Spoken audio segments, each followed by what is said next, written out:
Assalamu alaikum everyone. This is Umair from Excellion Audit Academy.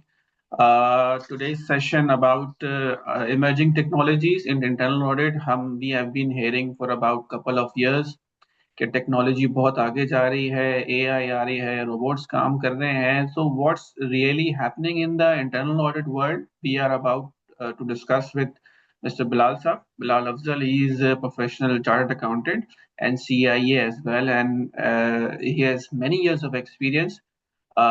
He will be briefing about himself first, then we will move our discussion to other the technology related topics. So over to you, Bilal Saab. If you give us a brief introduction about your career, कहाँ से start हुआ from your article shape, then qualification. I know you are into technology and you are still working in the technology company. So you already work in the banks as well. So you are the right person to guide us कि technology कहाँ जा रही है, हमें क्या करना है.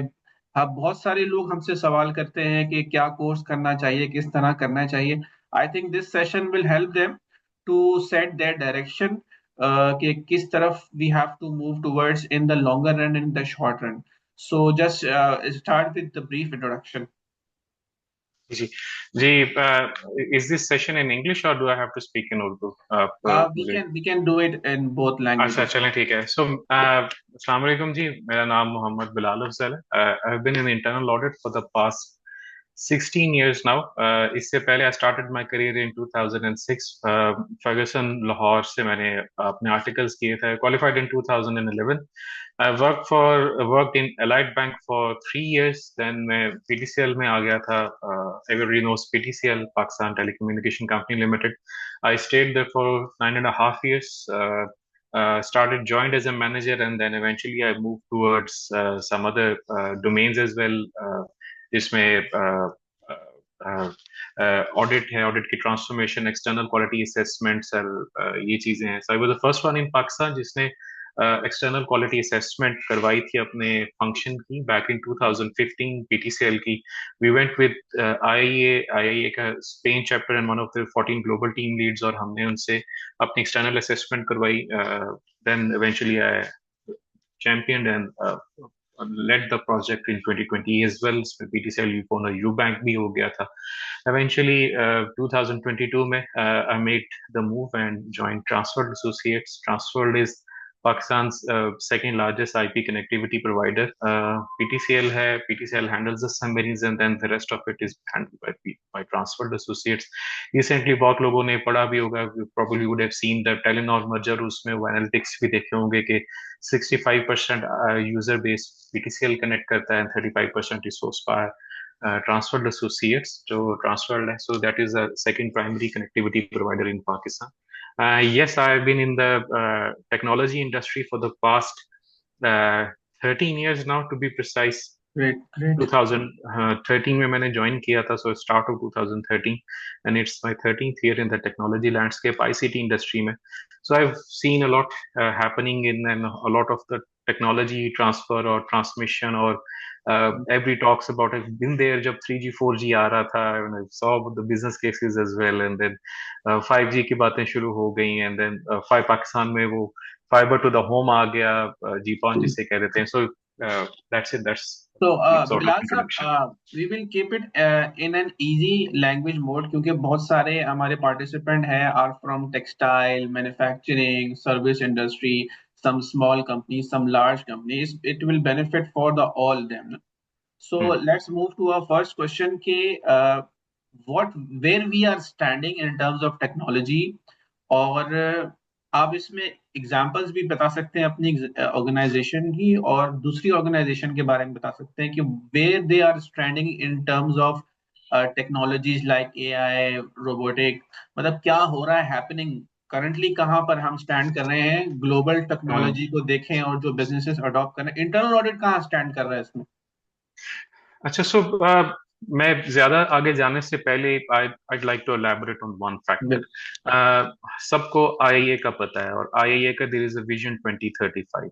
So IIA का vision 2035 में there is an उनका एक purpose है, there is a mission set कि they want to be a strategic advisor or business partner for the organization. Internal audit की when you read the core definition तो उसके अंदर दो सर्विसेज की बात करता है। नंबर वन अश्योरेंस की बात करता है which we do, and number two advisory की बात करता है, जो कि हम सिर्फ और सिर्फ फोरेंसिक्स या इन्वेस्टिगेशन जनरली करते हैं, बाकी एडवाइजरीज बहुत सारे लोग नहीं करते। वो इसको समझते हैं कि हमारी इंडिपेंडेंस कॉम्प्रोमाइज हो जाएगी उससे। एडवाइजरी का जो रोल है, IAA wants to take it to 41% of the workload by 2035। इस वक्त ग्लोबली जो वर्कलोड है दैट इज समवेयर अराउंड 20-21%। ठीक है, आईआईए ने 26% का है, बट हमारे रीजन में 20-21% तक जो है वो वर्कलोड स्टैंड करता है। सो अगर आप सब लोग एक मैन डेज का बजट बनाते हैं, जो कि रिसोर्स प्लान जिसे कॉमनली कह दिया जाता है, वो एक मैन डेज के बजट में से जो है ना, वो आप समझ लें कि 41% जो टाइम है, 41%, वो लगना चाहिए बाय 2035 अश्योरेंस के एडवाइजरी के रोल में। Sorry, so okay. अश्योरेंस का रोल रहेगा लेकिन एडवाइजरी।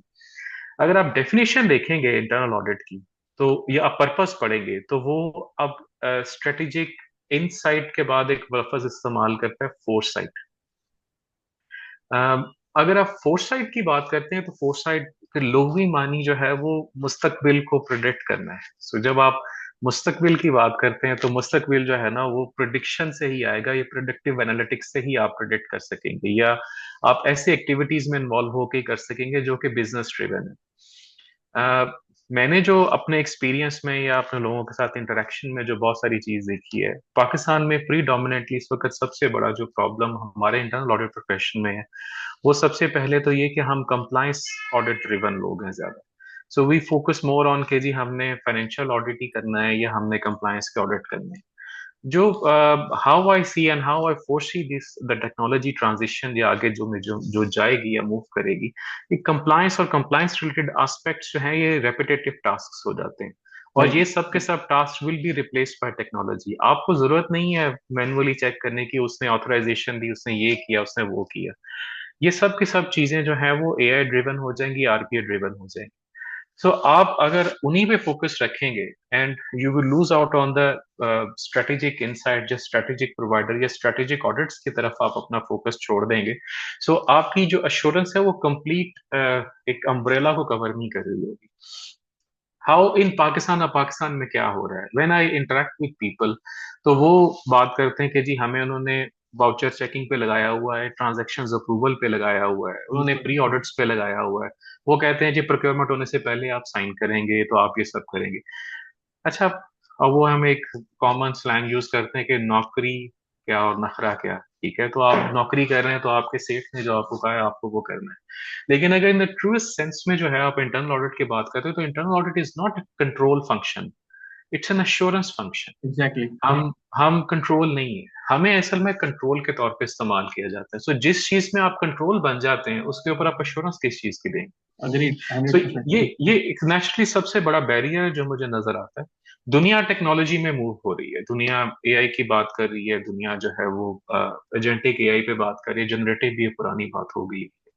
दुनिया के इंटरनल ऑडिट फंक्शंस ग्लोबली जो है वो एनएलपीज या एलएलएम्स उनको जो है ना अडॉप्ट करने पे बात कर रहे हैं, स्ट्रक्चर्ड डाटा अनस्ट्रक्चर्ड डाटा के रिव्यू को कैसे करना है उसके ऊपर बात कर रहे हैं। लेकिन एक बड़ी कॉमन जो चीज जो हम शायद अपने इंटरनल ऑडिट में मिस करते हैं वो ये कि अश्योरेंस एक्चुअली जो है वो इज इज नॉट जस्ट कि आपने एक डाटा सेट रिव्यू किया और आपने बता दिया ये ठीक है गलत है। Assurance is on the overall GRC, governance, बिल्कुल। Risk management and controls. हम सिर्फ कंट्रोल्स को देख लेते हैं, एश्योरेंस रिस्क मैनेजमेंट या गवर्नेंस के एस्पेक्ट को मिस आउट कर देते हैं। We don't look at how if the root cause is governance, हम उस पर शायद ज्यादा बात करने की कोशिश नहीं करते। सो दुनिया मूव कर चुकी हुई है नई चीजों के ऊपर। हम अभी भी वो कंप्लायंस और वो टिक मार्क्स या वो प्री ऑडिट्स उनके ऊपर अभी भी स्टक हैं। अगर इससे मूव करेंगे तो फिर इंटरनल ऑडिट भी आगे ट्रांजिशन करेगा, वरना एक कंट्रोल फंक्शन के तौर पर रह जाएगा। बिल्कुल ऐसे ही है। इसमें टेक्नोलॉजी कंपनीज वक्त के साथ साथ डेवलप होती जा रही है। यू हैव सीन दराज ओवर द पीरियड, वो लॉन्च हुई, काफी बड़ा स्केल है। इस तरह से आई वुड सी के 5 साल के बाद there will be multiple company which will be fintech और technology based. So you have to prepare your self कि आप इस तरह से आप टेक्नोलॉजी अवर्स रहें with related to internal audit. Otherwise you will be doing the same thing for the next 5 to 10 years, आप वही करते रहेंगे और टेक्नोलॉजी कहाँ से कहाँ चली जाएगी। तो आई अच्छा, थिंक इस this is the right time. हाँ, जी जी, इसमें मैं और भी एक ऐड करूंगा कि this is it's not just limited for internal audit, for example it's not just limited to internal audit, for example जो है the transition of internal audit will not happen if you just simply be focusing on yourself. It's the overall organization that has to transform. If you do not have the buy-in support from the leadership or the board, you'll probably not be able to transform your function only. Uh, Exactly. for example, if I'd ask random people, बहुत सी organization, many people will still be billing on Excel. Excel use कर रहे होंगे billing करने के लिए. ठीक है. Okay. So एक ERP or a CRM solution has not yet been appropriately deployed as well. So if the organization is running on Excel or spreadsheets या वो manual खातों पर stress पे चल रही है, how can you have a transformed or next generation internal audit function in the organization? You cannot stay away from it. It has to be Exactly. both the Exactly. audit and the both the company and the audit as well, side by side, फिर transformation. Acha, before moving to specific to technology discussion, just want to ask what is the biggest barrier in organization in some cases where auditor comes up with the technology proposal कि हम ये वाला एक module ले लें, ये वाला एक अब बजट लिमिटेड है, बिजनेस भी चलाना है, cost are rising day by day, dollar और PKR parity is aggressively moving adversely. So किस तरीके से इसको टैकल आपने भी ऑब्वियसली पास में किया होगा, तो what should be taken under consideration while pitching any sort of new development in the internal audit? Okay, so I'll start from the barriers first. सबसे पहले तो I'd like to explain on the barriers. The barrier is not just the budget only. Barrier is basically the persons as well. For example, I've come across board members जो कि who they still want us to write audit reports in form of paras. वो para की form में होते थे, and then eventually the noted for compliance और वो वाली चीजें आ जाती थी. So para 1, para 2, para 3, para 4. And then I've met board members who would like to have a very crisp and very short, precise in form of numbers. तो आपके पास जो है ना वो इन द बोर्ड या आपके ऑडिट कमेटी में और in the organization this the first barrier would probably be the people who are work you are working with, और उसमें आपका stakeholder, the biggest stakeholder you have is your board. तो if that board is driven by कह लें कि still driven by a Suzuki FX, so you cannot expect to go there and pitch a Ferrari to them. Exactly, they वो are maybe afraid of even there are some exactly, so confidentiality it's issues. exactly, so resistance to change बहुत बड़ी है. The second is obviously the high infrastructure cost. I've mentioned in the start of the session, when you deploy a technology, if you'll deploy an ERP solution, if you'll go to the website and you'll prepare a module for you, आप e-payment solution deploy कर लेंगे. You want to, be out and B2B पूरा या SaaS PaaS पूरा एक वो B2B, B2C या BSS OSS platform आप implement करने जा रहे हैं. So that comes with the added technology risk. आप पे cyber threats आएंगे, you will be exposed to information security breaches as well. So जब आप vulnerable होंगे, आप फॉर एग्जाम्पल ग्लोबल वर्ल्ड की पोटेंशियल को यूज करना चाहते हैं, तो आपको ग्लोबल वर्ल्ड के थ्रेट्स भी आएंगे. 2025 का जो है cyber security risk exposure threat जो है इज $9 ट्रिलियन. दैट इज रफली $4.5 लाख पर सेकेंड पूरे साल का आ जाता है. So it's a huge amount. So अगर ये आपका एक्सपोजर है, सो आपको जो है ना वो जब इंफ्रास्ट्रक्चर लगाना है या आपने टेक्नोलॉजी की एफिशिएंसी को इस्तेमाल करना है, तो फिर टेक्नोलॉजी के थ्रेट्स भी आएंगे. So that will come with high infrastructure cost. So अब ये नहीं है कि file come to you and I say to the board के मैंने अपने पास पूरा जो है ना वो प्लेटफॉर्म डिप्लॉय कर लेना है, अपने पास ऑडिट मैनेजमेंट सिस्टम लगा लेना है, अगर ऑर्गेनाइजेशन खुद अभी वहां पे ट्रांसफॉर्म नहीं. So the first transformation is for the organisation. नए जो इंटरनल ऑडिट स्टैंडर्ड्स हैं, they talk about technological competences और टेक्नोलॉजिकल रिसोर्स प्लान. अगर आप पहले पुराने स्टैंडर्ड्स पे फोकस करेंगे तो the only discussion was on the resource plan, जिसे हम ले लेते होते थे मैंडेज की फॉर्म में. नए स्टैंडर्ड्स टेक्नोलॉजी की बात करते हैं, उसकी अडॉप्शन की बात करते हैं, and one of the very की एलिमेंट्स इन दैट इज कि सीआईए को जो है वो सीआईओ से सीटीओ से डिस्कशंस करनी है कंपनी के, उनके साथ एंगेज होना है, उनके पास जो अवेलेबल रिसोर्सेज प्लेटफॉर्म है उनको इस्तेमाल करना है. So how we started at the first, हमने बड़ा इजीली सबसे पहले क्या किया कि हमारी अपनी जो कंप्यूट की नेसेसिटीज होती हैं वो कम होती हैं as compare to the organisation. Organisation में हर वक्त एंड ऑफ लाइफ या एंड ऑफ सपोर्ट सिस्टम्स पड़े होते हैं. ठीक है. अब चूंकि इंटरनल ऑडिट को ऐसा प्रोसेस नहीं परफॉर्म कर रहा है, जिससे जो है ना ऑर्गेनाइजेशन की कंटिन्यूटी इफेक्ट हो जाती है। So you can always ask for an end of life and end of support system, जो कि है ऑर्गेनाइजेशन में। सिर्फ आपको पावर चाहिए, you need compute, and that system is okay for you to use it. ठीक है, आप उसको इस्तेमाल कर सकते हैं, उसको अपनी डिप्लॉयमेंट या उसको अपनी जो है ना कैपेबिलिटीज को यूज करने के लिए, या एनालिटिक्स को या उनको रन करने के लिए इस्तेमाल कर सकते हैं। हमारे अपने लैपटॉप्स में इतनी कैपेबिलिटी नहीं होती कि हम एडवांस्ड डाटा एनालिटिक्स रन कर सकें। वो एक दो बड़ी क्यूरीज लगाएंगे तो वो फारग हो जाता है। सो उसके लिए आपको वो वर्चुअल मशीन या वीएम का जो कॉन्सेप्ट है वो एंगेज करना पड़ता है। वो वीएम तो किसी उसी पे पड़ी होगी ना, किसी डेटा सेंटर में किसी रैक में पड़ा होगा, एक कंप्यूटर लगा होगा या प्रोसेसर लगा होगा, उसी पे आपने कंप्यूट करनी है। So the first thing is the easy way out is कि आप जो है वो अपनी आईटी के हेड के साथ मिलके find out the resources which can be freed up for internal audit. So go to the board with not just a proposal कि हमें $5 लाख का जो है ना वो एक पूरा जो है ना रैक लेके दे दें और एक डेटाबेस पूरी लगा के दे दें और पूरा हमें एक्सेस और सोल्यूशन वो लगा दें, बल्कि you go out with a plan कि this is what is available in the organization. It comes with zero cost, with zero nothing at all, कोई इंक्रीमेंटल कॉस्ट नहीं, it's just the opex. So let us use it and we'd like to do use it for these 5 purposes. हमने RPS engage करने लगाने हैं यहाँ पे, हम routine manual labour के काम छोड़ना चाहते हैं, हम वो एडवांस जो है ना वो स्टेटिस्टिकल मॉडल्स रन करना चाहते हैं, मशीन लर्निंग यूज करना चाहते हैं इस पे। तो that is an easy way of handling this great. Obviously अच्छा, ट्रांजिशन काइंड ऑफ। जी बिलाल साहब, ग्रेट एडवाइस। मूविंग फॉरवर्ड, अब हम कुछ स्पेसिफिक टेक्नोलॉजी सब्जेक्ट्स की बात करेंगे, उसमें we would like to learn from you data analytics. हम डाटा एनालिटिक्स एक जमाने से, from the start of the firm we were using in Excel. Excel होते होते then it's move to Power BI, Qlik view, Qlik sense and power query. These are the tools which have we have been using. So currently तो ये चल रहा है, और moving forward ये कहाँ तक जाता है, तो हमें अपनी ऑर्गेनाइजेशन में for the purpose of audits, let's say हम we are doing procurement audits और financial audits, some other areas, तो हर जगह पे इसकी जरूरत है।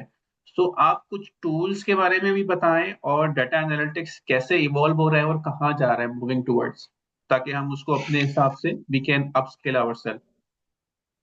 अच्छा, सो अगर हम एनालिटिक्स की बात करते हैं तो जनरली जब हम अपनी ऑडिट रिपोर्ट्स बनाते थे तो we would focus on the descriptive analytics, जिसको बड़ा कॉमन फॉर्म में कहते हैं कि हम कंडीशन लिख देते हैं और कंडीशन के आगे उसके percentages deviations with the historical data उसकी बात कर देते हैं। इसके बाद जो है वो डायग्नोस्टिक एनालिटिक्स आ जाती थी, जो सेकंड फॉर्म जो कि हम करते हैं। अगेन बहुत से लोग नहीं करते, इवन डायग्नोस्टिक एनालिटिक्स भी नहीं करते।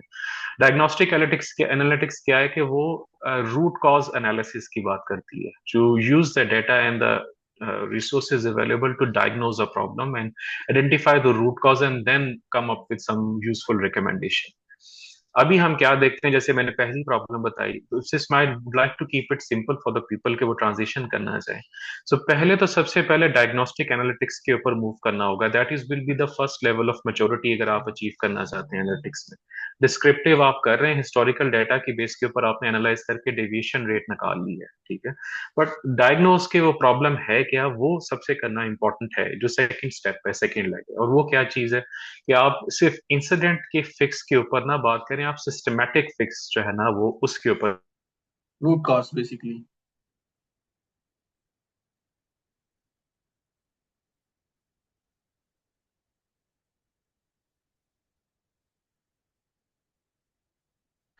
Bilal sahab, your video is paused. I don't know the reason. Anybody and can send the message if they are hearing me, or Bilal sahab.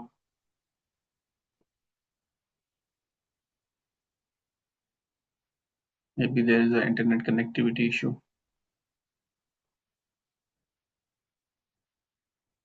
Yeah. So I think Bilal sahab is not connected.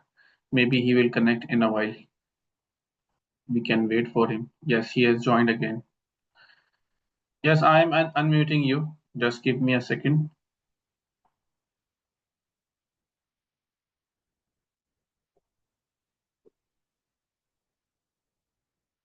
Yes, you can unmute now.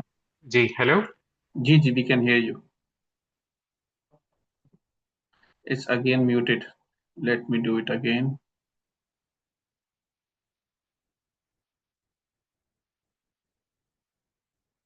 Bilal also, here it is.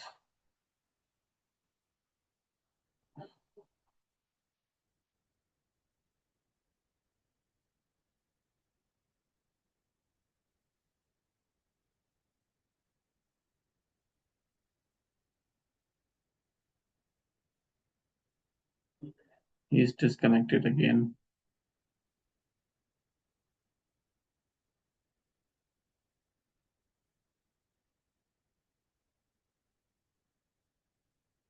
Assalamualaikum. Assalamualaikum. Am I audible? Ji.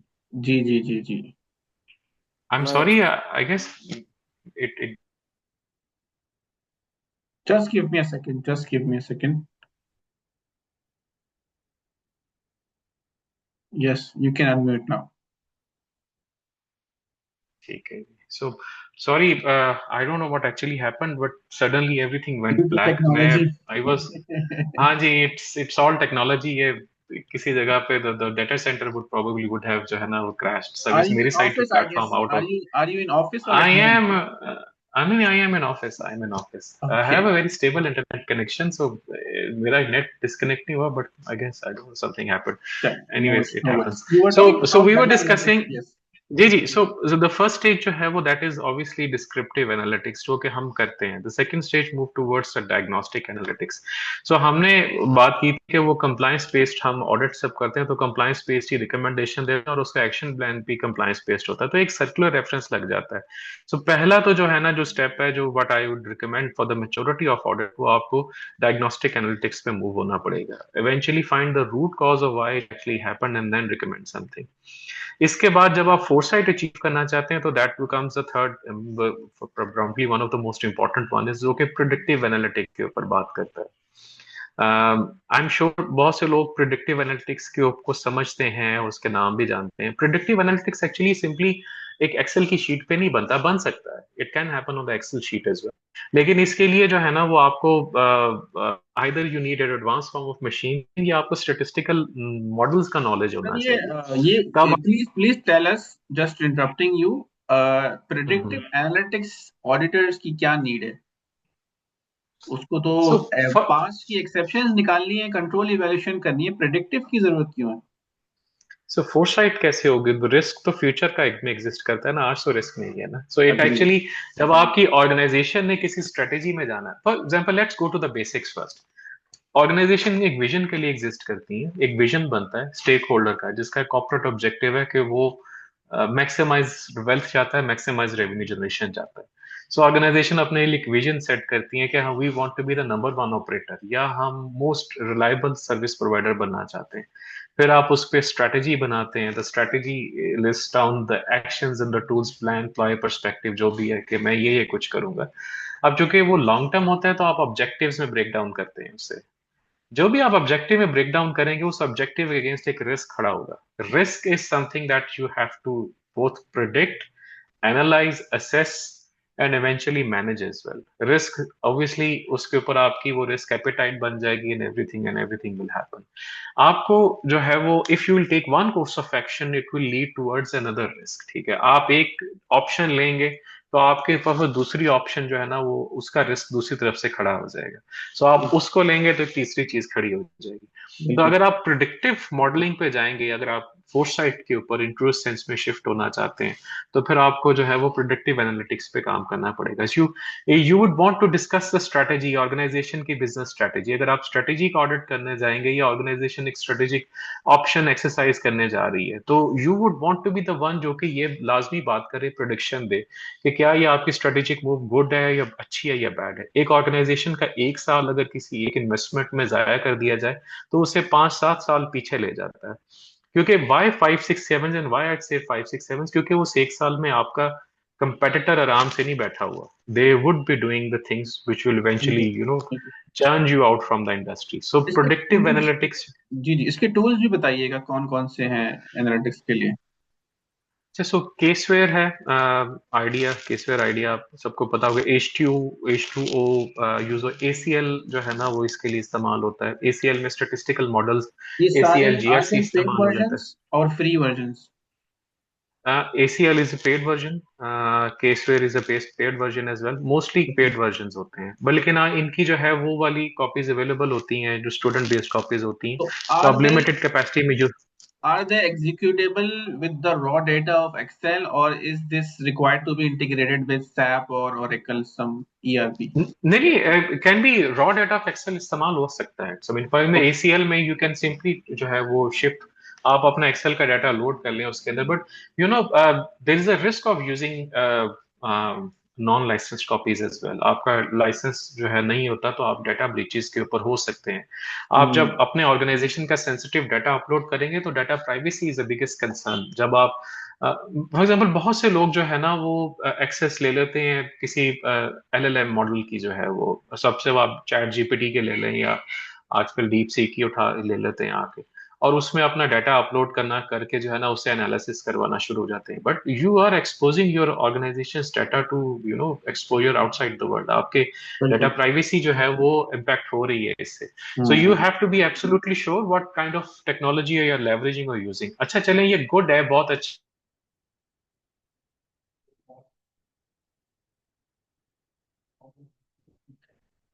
It's again, I think, disconnected.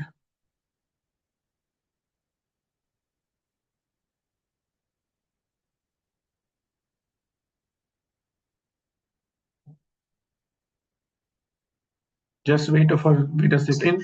कोई contract की clauses हैं जो कि which. Gigi, जी जी, now we sure. can hear you. Now we can hear you. It was just disconnected a few minutes. अच्छा, sorry, it जी it जी। Actually was okay from my side, I was able to hear you.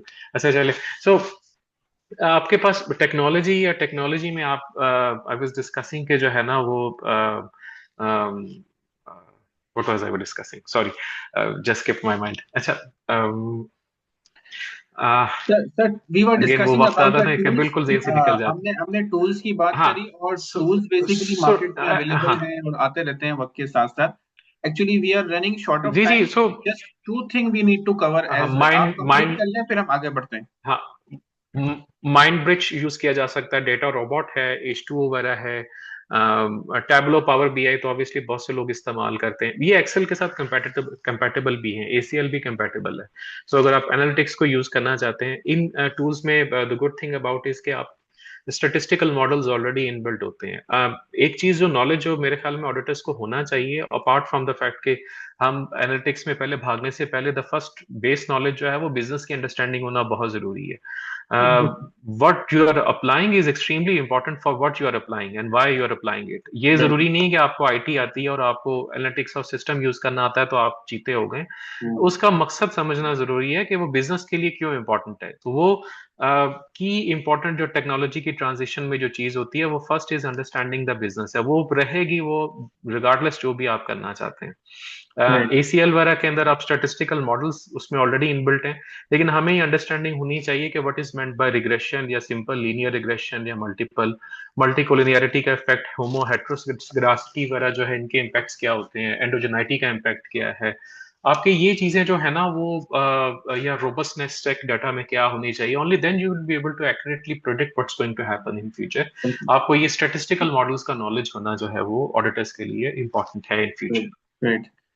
Sir, we are moving forward to robotic process, RPA. तो RPA पे क्या काम हो रहा है इंटरनल ऑडिट में ग्लोबली, और हम क्या कर सकते हैं? ये एक्चुअली है क्या चीज? इसके बारे में थोड़ा ब्रीफ कर दें। अच्छा, अच्छा, सो RPA simply robotic process automation. Exact. काफी चीजें सारी इंटीग्रेटेड हैं आपस में, it's just like continuous auditing and continuous monitoring.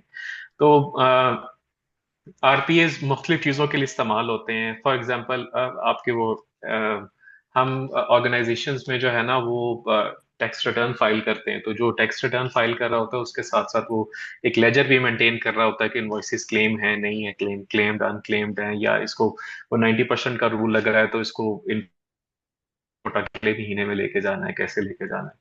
Tax की रिकन्सिलिएशन जो है ना एक बहुत बड़ा, ऑब्वियसली जीएल में एंट्रियां होती जाती है लेकिन टैक्स की रिकन्सिलिएशन नहीं हो रही होती।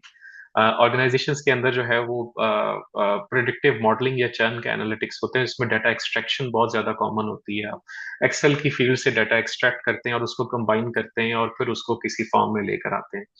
सो आरपीए इन सिंपल फॉर्म्स में जो है ना, बड़ा कॉमन फॉर्म आरपीए का जो है ना वो बीआई के फॉर्म में हो रहा है, बिजनेस इंटेलिजेंस या जो है ना डैशबोर्डिंग है। आपके मल्टीपल प्लेटफॉर्म से जो है ना वो एक स्विम या लेक बना के डाटा एक्सट्रैक्ट कर लिया जाता है और उसको जो है ना किसी इंटीग्रेटेड फॉर्म में, एक विजुअलाइज फॉर्म में, एक स्टोरी फॉर्म में जो है ना वो सामने लेकर आ जाता है। This is also RPA. RBA ये भी है कि यू डिफाइन अ प्रॉब्लम, आप प्रॉब्लम डिफाइन कर लेते हैं और उस प्रॉब्लम के साथ उसके की परफॉर्मेंस इंडिकेटर्स, केआरआईज या रिस्क इंडिकेटर्स डिफाइन कर लेते हैं, उसकी इंटीग्रेशन करते हैं डाटा की और फिर ऑटोमेटेड सोर्सेज से जो है ना उसको फेच करते हैं और फिर सिस्टम को कहते हैं कि तुम मुझे अनोमली आइडेंटिफाई करके दोगे। सो द सिस्टम और the robot will be performing the function जिसको आपने डिफाइन करके उसे बता दिया था, और उसे बता दिया था कि अगर इसमें यहां से यहां की डेविएशन हो गई इस डाटा के अंदर तो तुम मुझे आइडेंटिफाई करके दे दोगे। अगेन आई लाइक टू से इट आउट लाउड कि जो है ना वो जितना डाटा इंटेंसिव होती जाएगी इंडस्ट्री, उतना ज्यादा जो है ना वो आरपीएस जो है ना वो ईज आउट करते जाएंगे आपकी जॉब को।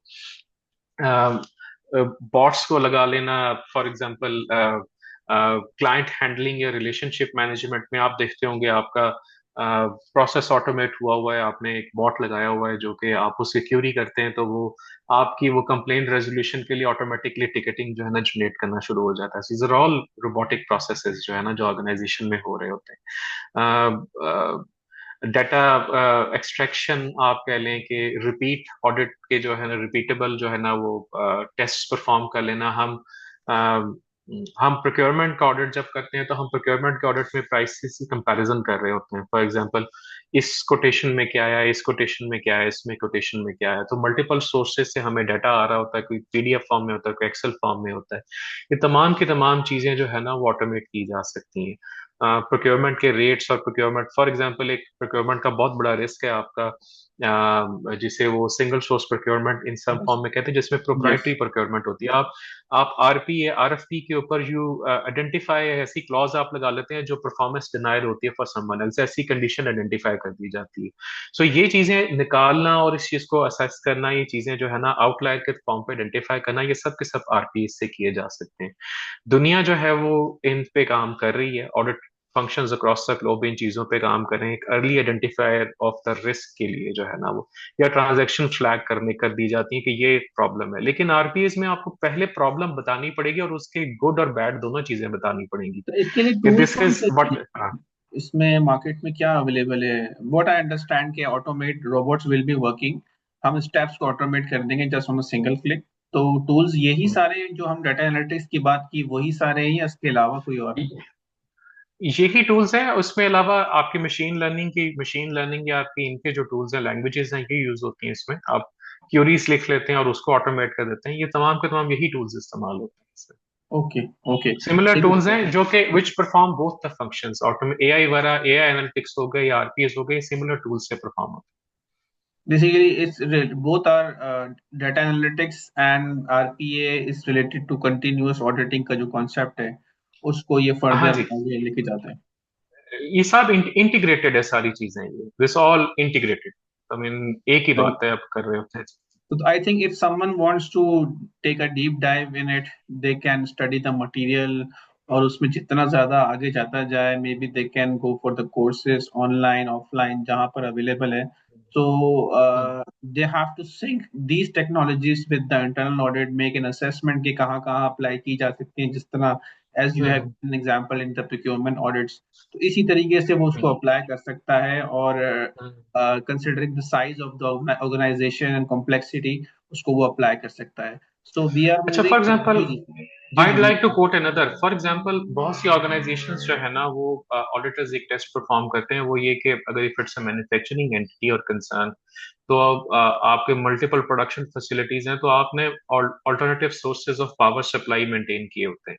आपके पास जनरेटर सेट्स भी होते हैं, जेन सेट्स होंगे आपके लगे हुए बड़े बड़े, आपने सोलर भी लगाया हो सकता है, आपने बैटरीज भी रखी हो सकती हैं आपने, कि मेरी प्रोडक्शन या मेरा जो है ना वो प्लांट डाउन ना हो, या मेरी कंप्यूट पावर जो है ना वो डाउन ना हो। जब भी आप ऐसी कोई फैसिलिटी, ऐसी कोई प्रोडक्शन लगाते हैं, जो डीजल आप जनरेटर लगाते हैं या अपनी ऑफ साइट किसी लोकेशन पे लगाते हैं, तो आप एक रिस्क एक्सपोज हो जाते हैं, वो होता है तेल की चोरी होना, विच इज वेरी कॉमन। ठीक है, सो इफ यू कहेंगे वो डिप भी लगा के आप मैयर कर लेंगे, तो दे आर मल्टीपल वेरिएबल्स इसमें है कि जी उस वक्त पावर लोड इतना था तो इतना कंज्यूम हो गया, तो इसलिए जी इतनी कंजम्पशन हो गई, उस वक्त इतने एम्पेयर चल रहा था तो इस वजह से ऐसे हो गया। अगेन जो है ना वो very good tool to use in here is कि आप जो है वो if you would like to automate yourself, so आप उस पे ऑटोमेटेड जो है वो काउंटर्स या ऑटोमेटेड जो है वो अलार्म्स लगा सकते हैं। The alarms will fetch the data, alarms will fetch the data from जो है ना एसीडीसी फेलियर, जब आपका वहां से आपके रेक्टिफायर से उठा सकता है, Can we कंपैरिजन करके can can we define. pass हाँ, on these tools to the management for their effectiveness? Yes it can be sold. For example अगर आप अगर आपकी ऑर्गेनाइजेशन में जो है वो इस्तेमाल है काफी ज्यादा, तो there is obviously going to be a cost. If the auditors can justify या अपने सब्सटैंटिव प्रोसीजर से ये जस्टिफाई कर लें कि आप प्रूव कर दें कि तेल की चोरी हो रही है या ऐसी चीजें हो रही हैं, so that can be sold as form of a business case, कि हम इवेंचुअली इतने आपको रिस्क पे एक्सपोज करते हैं, इसको हम करेंगे तो ये वाला हमारा प्रॉब्लम हल हो सकता है। अगेन हम चूंकि एक ऐसी सोसाइटी में एग्जिस्ट करते हैं जो रिस्क से नहीं चलती बल्कि वो कंडीशन मानती है। ठीक है, Exactly. सो अगर आप अपने बोर्ड के पास जाएंगे तो वो कहेगा भाई हुआ है, हुआ है, तो वो कोई मसला है तो दिखाओ यार, नहीं है तो फिर चलने दो जैसे चल रहा है। ठीक है, तो ये जो है, जो वो एक माइंडसेट है कि इफ इट्स नॉट ब्रोकन जो है ना वो वाई फिक्स इट या वाई चेंज इट ना, ये वाला माइंडसेट भी चेंज करने की जरूरत होती है, because what's working now is not going to take you in the next जो है ना towards the next Okay, step. okay. आज That's जो very चल रहा okay. है वो यहाँ तक के लिए था। बिल्कुल बिल्कुल। We are running short of time. We are about to end. Just last related to AI. AI समझे कि is a word which covering kids to the eldest person at our home. Everybody using Chat GPT. We are using for audit reports, substantive procedures. सब कुछ के लिए we are using AI hmm. with up to सिर्फ Chat GPT तक इस्तेमाल कर रहे हैं, इससे ज्यादा इस्तेमाल नहीं कर रहे हैं AI। तो हम्म। ऑडिटर हाउ कैन कितनी इसकी कैपेसिटी है, ऑब्वियसली इस द लिमिटलेस। तो being an internal auditor, chat GPT के अलावा एआई क्या यूज हो रहा है, कहाँ जा सकते हैं, क्या क्या यूजेस हो सकते हैं? अच्छा देखिए, सबसे पहले what I'd like to say about AI, artificial intelligence, हम जिस एआई को यूज करते हैं, जिसको चैट जीपीटी को यूज करते हैं, that is a large language model. ठीक है, एक एलएलएम है, जो कि जो है ना किसी जगह पे क्लाउड पे होस्टेड है, और हम उसको एक एज अ फ्री सर्विस के तौर पे इस्तेमाल कर। हम क्या करते हैं कि हम उसमें डाटा फीड करते हैं, हम उससे कहते हैं इसको एनालाइज करो, या मुझे इस पे बताओ कि इसके अंदर क्या प्रॉब्लम्स है। हम उसमें स्ट्रक्चर्ड डाटा भी डाल देते हैं, हम उसमें अनस्ट्रक्चर्ड डाटा पॉलिसीज भी अपलोड कर लेते हैं, और उससे कहते हैं कि तुम हमें इस पे मुझे बताओ प्रॉब्लम क्या है। Yes, the that's it's not bad, it's good enough in the context कि आपका काम काफी स्मूथ हो जाता है। लेकिन you are actually inputting the data yourself. अगर आप देखेंगे, आप खुद इनपुट कर रहे हैं, आप खुद क्यूरी कर रहे हैं, it's not actually automated. Exact. AI के जो रियल इंटीग्रेशन है, that is in if it's actually implemented in your organisation, a language model or a model or a solution or a software that is actually implemented। अच्छा ना, जो AI हम use करते हैं that is generative AI, agentic तो हम use ही नहीं कर रहे। ठीक है, वो वाला जमाना वो जो हमने मूवीज में देखा है कि वो स्काईनेट आ जाएगा तो उसके बाद वो कंप्यूटर, या वो किसी ने वो मूवी देखी है रेजिडेंट इवल, तो उसमें there is a queen, red queen है, that is an artificial intelligence, और वो कॉग्निटिव एबिलिटी भी रखती है। So the world is working over it, दुनिया उस पर काम कर रही है। हमने वो सऊदी अरब में वो सोफिया जो है उसको देखा, उसके लॉन्च पे देखा। बट चाइनीज जो है वो they are crazy, they have done, I don't know mean मैं इसे कैसे डिस्क्राइब करूं, but they have gone beyond the borders. It's Exactly. completely out of mind जो वो चीजें कर चुके हैं. So AI is eventually going to replace you as a person who are going to do the mundane tasks. जो आप नहीं कर रहे होंगे, that is AI. वो production facility पे AI बैठा होगा, कोई robot बैठा उस पर run कर रहा होगा. So you will naturally will have to come towards the fact कि आप कि प्रोफेशनल स्किल या जजमेंट या ह्यूमन माइंडसेट कहाँ पे जाता है, या रैशनल या रीजनिंग या वो वाली चीजें कहाँ पर आती है. अच्छा, एवेंचुअली एआई वो रेड क्वीन टाइप बनेगा? आई डोंट थिंक सो कि अभी हम देख पाएंगे या होगा. It's not in very near future. It's probably going to happen in the. होगा क्या कि AI will do the task which you tell it, और उसे कहेंगे कि तुम एनालाइज करो, वैल्यूएट करो, इसको आइडेंटिफाई करो, बट डिसीजन मेकिंग शायद आप ही के पास होगी. ऑडिटर्स इस पे क्या कर सकते हैं? For example ChatGPT obviously NLPs को आप यूज करते हैं, आप इसको फ्रॉड रिस्क डिटेक्शन एनालिसिस के लिए इस्तेमाल कर सकते हैं. अगर आपकी ऑर्गेनाइजेशन में एआई है तो ट्रांजैक्शंस फ्लैग और पैटर्न एनालाइज किए जा सकते हैं for fraudulent transactions. Account payable receivable की ट्रांजैक्शंस को किया जा सकता है. कॉन्टिन्यूस मॉनिटरिंग के लिए इसे इस्तेमाल किया जा सकता है. प्रिडिक्टिव प्रिडिक्शंस के लिए, प्रिडिक्टिव एनालिटिक्स के लिए इस्तेमाल किया जा सकता है. आप एआई के अंदर if you feed the routine into the AI and that then eventually वो जो है वो खुद ब खुद ट्रेंड पैटर्न्स को जो है ना वो प्रोजेक्ट करेगा, प्रोडिक्ट करेगा, और आपको सूटेबल कोर्स ऑफ एक्शन भी रिकमेंड करेगा. तो बहुत से काम आप कर सकते हैं, लेकिन the most important element is, अगर आप अपनी ऑर्गेनाइजेशन के कॉन्टेक्स्ट में बात करें तो मैं इसे एक आपको कहूंगा कि आप जर्नी से स्टार्ट करें. Do not simply just shift towards the AI first के मैंने ये सबसे पहले करना है. First start from the learn, first do the basics. पहले तो अपने स्टाफ के स्किल्स और नॉलेज को पहले आप जो है ना आप स्किल करें. आपके आईटी ऑडिटर्स को बिजनेस का नहीं पता होता और बिजनेस ऑडिटर्स को आईटी का नहीं पता होता. सो द फर्स्ट एलिमेंट इज कि अपनी टीम को तो अपस्किल करें, ट्रेनिंग एंड डेवलपमेंट पे फोकस करें. Learn what AI actually is. इसको हवा ना समझें, इट्स वेरी सिंपल. इसमें कोई ऐसी चीज नहीं है. कॉमन लैंग्वेज के कोर्सेज है, आप मशीन लर्निंग कोई भी ऐसे कोर्सेज है उसके ऊपर अपने आप को एनरोल करें. आपको लिंक्डइन लर्निंग के ऊपर बड़े अच्छे, यूडेमी पे बड़े अच्छे कोर्सेज मिल जाते हैं, फ्री कोर्सेज भी मिल जाते हैं, यूट्यूब वीडियोस फ्री में मिल जाती हैं. Try learning from that. इससे जब आप करेंगे तो आपको एज एन इंटरनल ऑडिट आपको अपना कॉम्पिटेंसी फ्रेमवर्क जो है वो बनाना होता है.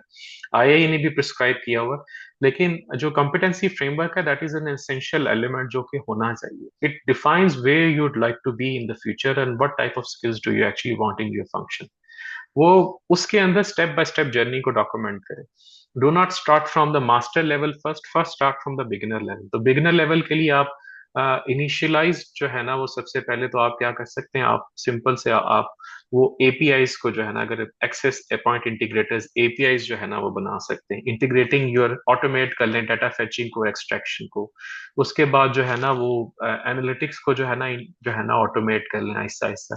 इवेंचुअली जो है वो आप अपना जो है ना वो एक अपना स्मॉल लैंग्वेज मॉडल अपनी ऑर्गेनाइजेशन में डिप्लॉय कर सकते हैं जब आपके पास स्किल सेट ऐसा आ जाएगा. और उसके थ्रू आप अपनी ऑर्गेनाइजेशन के रिडंडेंट जो है ना वो अगर जीपीयूज हैं तो उसको यूज कर सकते हैं, और उसको इंटीग्रेट करें अपने डाटा प्लेटफॉर्म्स ईआरपी सॉल्यूशंस के साथ या नॉन ईआरपी सॉल्यूशंस के साथ. इवेंचुअली आपको जो है ना वो transactions as they are happening उसके ऊपर पता चलेगा कि what eventually is going wrong. बिल्कुल. लेकिन अगेन जैसे आप प्रोडक्शन फैसिलिटी की बात करते हैं या ऑर्गेनाइजेशंस जो कि मैनुअल ड्रिवन है, उसकी जो है ना वो उसमें शायद जो है ना वो इतनी सडन हेल्प नहीं होगी. लेकिन जो है ना वो अगेन अगर आप एज एन ऑडिटर उससे इस्तेमाल करना तो you can learn what actually is happening across the globe using the AI के बेटर प्रोडक्शन फैसिलिटीज जो है वो फुटबॉल मैन्युफैक्चरिंग की कैसे हैं या टेक्सटाइल मैन्युफैक्चरिंग की कैसे चल रही है.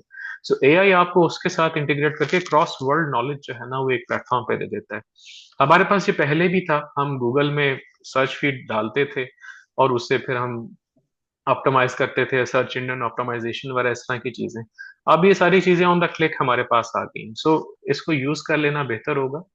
Again somebody has said please wind it up, time is already up, so let's wind it up. ठीक है बिलाल साहब, it's a wonderful discussion with you. I think बहुत सारी चीजें you already have mentioned. I think we have to listen this lecture. It will be recorded and uploaded at the YouTube. So you have to hear it again at your convenience, or you need to jot it down what were the points for myself. उसमें tools के बारे में जो बात की गई है, जो जो टिप्स दी गई है, उनको लिखते जाए, फिर उसको डिटेल में ओवर द इंटरनेट स्टडी करें, यूट्यूब पे स्टडी करें। तो I think it's a journey. आप जा रहे हैं 45 मिनट्स में, जो you will get a direction where you want to head your career to. So thank you once again, Bilal sir. It's was a pleasure meeting you. Or for the audience, actually, it's what started. Ke I was learning these things in the previous months. So why not share it with others? So you are the right resource in that terms. Bilal साहब एक internal audit का community का WhatsApp channel और एक group भी run करते हैं, इनके सेशंस होते रहते हैं, इनका यूट्यूब पे चैनल भी है, उसको भी आप सब्सक्राइब करें। I will share it over the LinkedIn his profile.